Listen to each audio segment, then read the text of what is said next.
There's a heater that burns 80% less wood than your fireplace, keeps your home warm for 24 hours from a single 30-minute fire, and costs $300 to build yourself. It's been documented for decades, built thousands of times across North America, and it's illegal to install in most of the United States. Today, we're covering the physics of why it works, how to build one yourself, where this technology actually came from, and why it got buried. First, the physics of why it works. Your fireplace has an efficiency rating of 10 to 15%. That means for every 10 units of heat stored in your firewood, your room receives 1 to 1.5. The other 8.5 goes straight up the chimney as hot exhaust. You're not heating your home, you're heating the sky above your roof.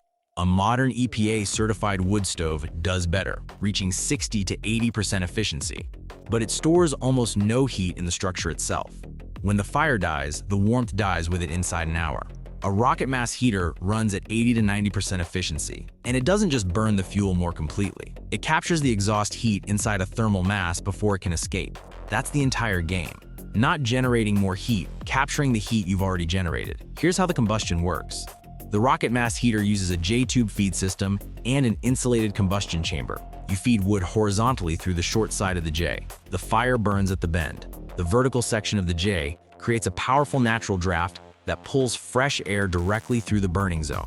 More air means more complete combustion. More complete combustion means higher internal temperatures, reaching 1500 to 2000 degrees Fahrenheit at the core. A conventional fireplace exhausts at around 600 degrees. A rocket stove exhausts at 1500 to 2000 internally before that gas ever enters the thermal mass. By the time the exhaust exits the building, it's cooled to 100 to 200 degrees. Nearly all of that heat transferred into the surrounding mass on its way out. The thermal mass is where the real engineering happens. The exhaust from the combustion chamber runs horizontally through a long channel buried inside a cob bench, typically 4 to 12 feet long depending on the room. Cob is a traditional mixture of clay, sand, and straw that conducts heat slowly and holds it for an extraordinarily long time. As the hot gases travel through that channel, they transfer their energy into the surrounding cob. The bench surface reaches 90 to 100 degrees Fahrenheit, warm enough to sit on, warm enough to sleep on. Many builders run the thermal mass directly through their sleeping platform, heating their bed for free all night from a single morning fire. You fire the heater for 30 to 45 minutes.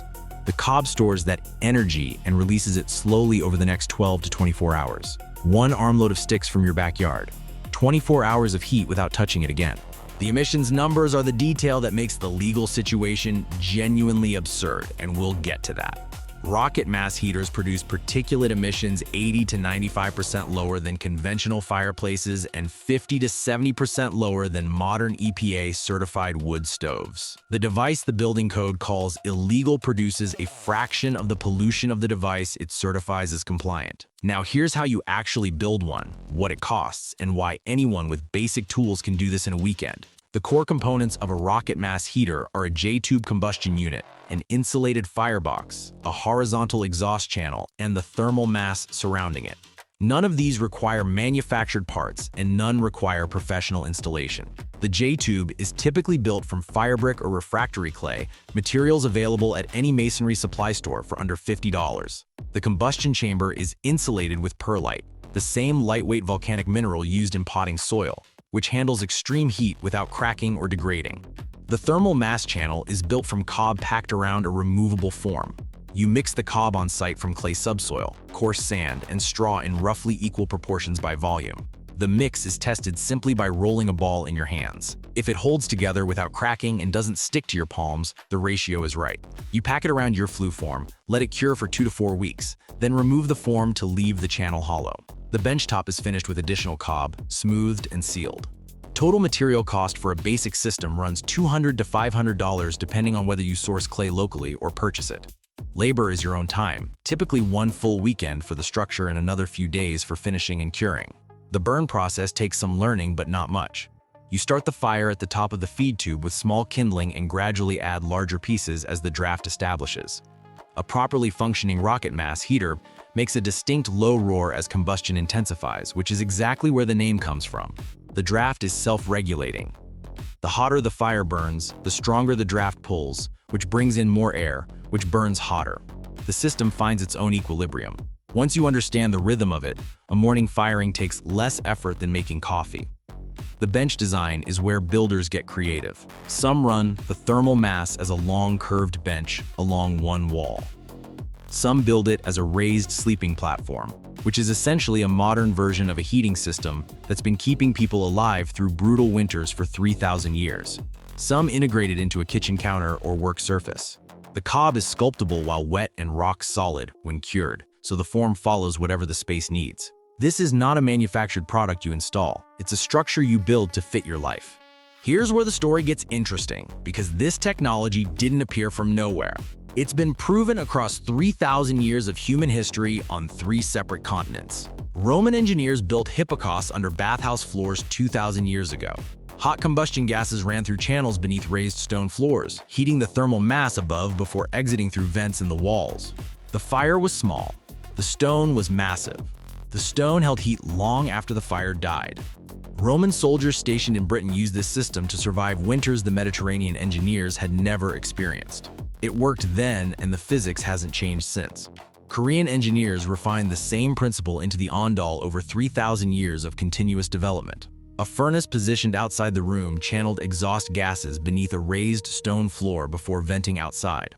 By morning, after the fire had been out for hours, the floor was still warm enough to sleep on. The system was so effective that Ondol floors are still installed in modern Korean apartment buildings today, just with electric heating elements instead of wood combustion. 3,000 years of field testing is about as validated as engineering gets. In Central Europe, the Kachelofen masonry heater survived the transition to modern heating and is still common in Germany, Austria, and Scandinavia.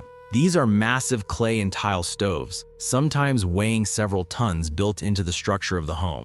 They operate on identical principles to the rocket mass heater, hot, fast combustion charged into thermal mass that releases heat slowly over 12 to 24 hours. In Finland and Sweden, these systems never stopped being the primary heat source for rural homes. North America is the outlier. When natural gas arrived with the promise of effortless heat, the masonry heater tradition died almost entirely on this continent. A Provecho research center in Oregon brought it back in 1976, when Ianto Evans and Dr. Larry Winiarski combined the ancient thermal mass principle with modern combustion science to create the rocket stove design. Evans published the first edition of rocket mass heaters in 1998. The book has never gone out of print and is now in its 3rd edition. So if this technology is 3,000 years old, outperforms modern alternatives, costs a fraction of the price, and pollutes less, why is it illegal to install? That answer is less about science and more about money. Building codes in the United States are governed by the International Residential Code, maintained by the International Code Council. The IRC requires all wood-burning devices to meet Underwriters Laboratory Certification Standards.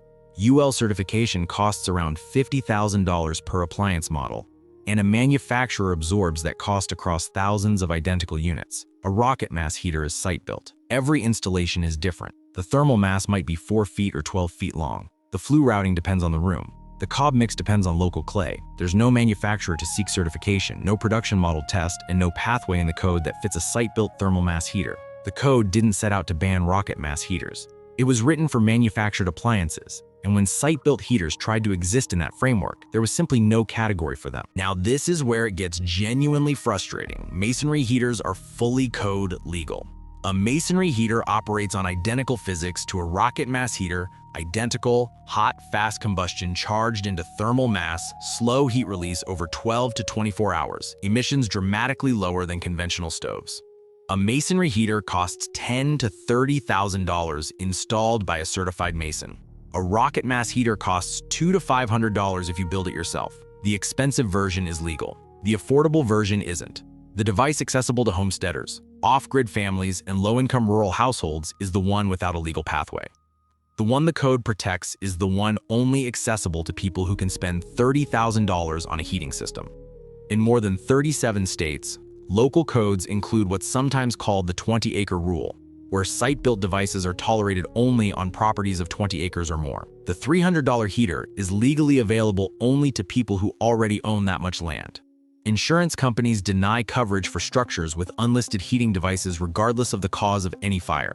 The enforcement is structural rather than active. Permit denials and insurance exclusions quietly ensure the affordable option stays inaccessible to anyone operating within the system. In 2023, something shifted. The International Code Council added Appendix X to the 2024 International Residential Code. Appendix X recognizes site-built thermal mass heaters as a distinct category for the first time in IRC history and provides a legal installation pathway under specific conditions. As of mid-2024, Vermont, Alaska, and a handful of counties in New Mexico have formally adopted it. The pathway exists on paper for most of the country, but not yet in practice where you probably live. The direction has changed for the first time in 30 years though, and code cycles run on 3 to 6 year timelines. This is moving. If you're in a rural area on your own land or in a jurisdiction that hasn't specifically addressed site-built mass heaters, you likely have more options than you think. The starting point is Ianto Evans' book, around $30 and never out of print. The Ernie and Erica Winiarski Builder's Guide covers the technical details more precisely. The Permaculture Research Institute Forum has thousands of documented builds searchable by geography, size, and available materials, with over 700 documented builds in North America alone. The physics haven't changed, and they never will. The fire is not the heater. The mass is the heater. You now know why a 30-minute fire can heat a home for 24 hours, why 3,000 years of engineering got replaced by a system designed around your ongoing dependency, and why the code calling this illegal is written in the language of that dependency rather than the language of physics. But here's the question this raises next. What if you could apply the same thermal mass principle in reverse? Not storing heat, but removing it, using nothing but clay, sand, and evaporation. That's a $0 refrigerator that works without electricity. And that's exactly what the next video covers.